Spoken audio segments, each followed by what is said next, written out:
வாழும்போது மனுஷன் எப்படி வாழ்ந்தா எப்படி செத்தான்றது தான் சார் இருக்கு. நான் சாகும்போது ஊரே அழும் சார். நான் ஒரு வீடியோ போட்டிருந்தேன்.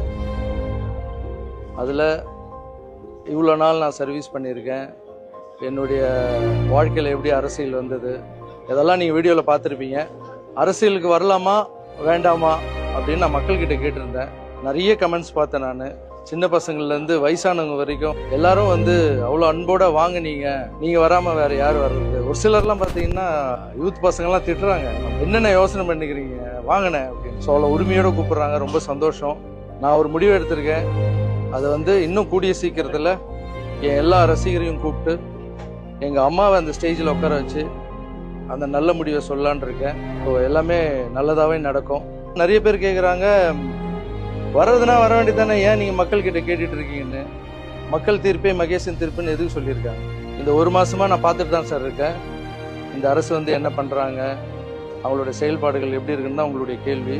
என்னை பொறுத்த வரைக்கும் ரொம்ப நல்லா இருக்கு, சூப்பராகவே இருக்குன்னு சொல்லலாம். இப்போ நம்ம ஒரு புதிய ஏரியாவில் போய் நம்ம ஒரு வாடகை வீட்டுக்கு போகிறோம்னு வச்சிங்களேன். அந்த வாடகை வீட்டுக்கு போனோன்னு வீடு பார்க்கும்போது நல்லா இருக்கும் சார். ஓனர் கீ கொடுப்பாரு. வீட்டுக்குள்ளே போனாதான் எங்கே பைப்பு சரியில்லை, எங்கே ஃபேன் சுற்றலை, எந்த இடத்துல பெயிண்ட் அடிச்சு கொட்டுத, உள்ள போன பெருசாக சார் தெரியும் நம்மளுக்கு. ஸோ அந்த மாதிரி ஒரு வீட்டுக்கு போறதுக்கு அப்படி இருக்கு.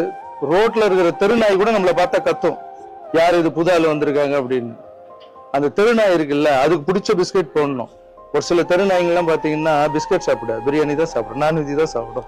அதுக்கு பிடிச்ச மாதிரி செஞ்சு அதை போட்டு அது நம்மளை கத்தாம பார்த்துணும். ஒரு நாய்க்கோ ஒரு வீட்டுக்கே இவ்வளோ ஆகுதுன்னா, ஒரு நாட்டை கொடுத்துருக்கீங்க, கொஞ்சமாவது டைம் கொடு, பாசிட்டிவா திங்க் பண்ணுங்க. புதுசா அரசு வேணும், மாற்றம் வேணும்னு கேக்குறீங்க.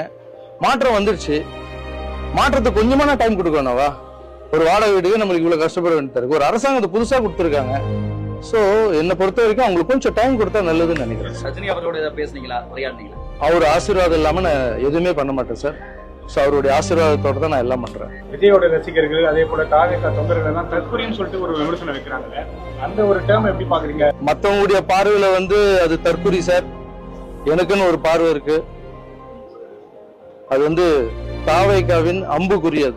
அது என்னென்னவோ பண்ணிட்டு இருக்கு. கண்மூடி கண்ணி திறக்கிறதுக்குள்ள உட்காந்துட்டாங்க. சோ அது தற்கொலை இல்ல சார், தாவேகாவின் அம்புக்குறி. கையை இப்படி வச்சு அடிக்க வேண்டியது அடிச்சிட்டாங்க. உங்களுக்கு எல்லாரும் நண்பர்களா இருக்காங்க. ஒருவேளை அரசியல் எடுத்த பிறகு அவங்களே உங்களுக்கு எதிரியா மாற வேண்டியிருக்கும். அந்த சமயத்துல நீங்க எப்படி செயல்படுவீங்க?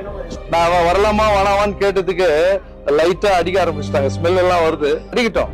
எல்லாமே விளையாட்டு தானே, நம்மளும் நல்லா கேம் ஆடுவோம்ல.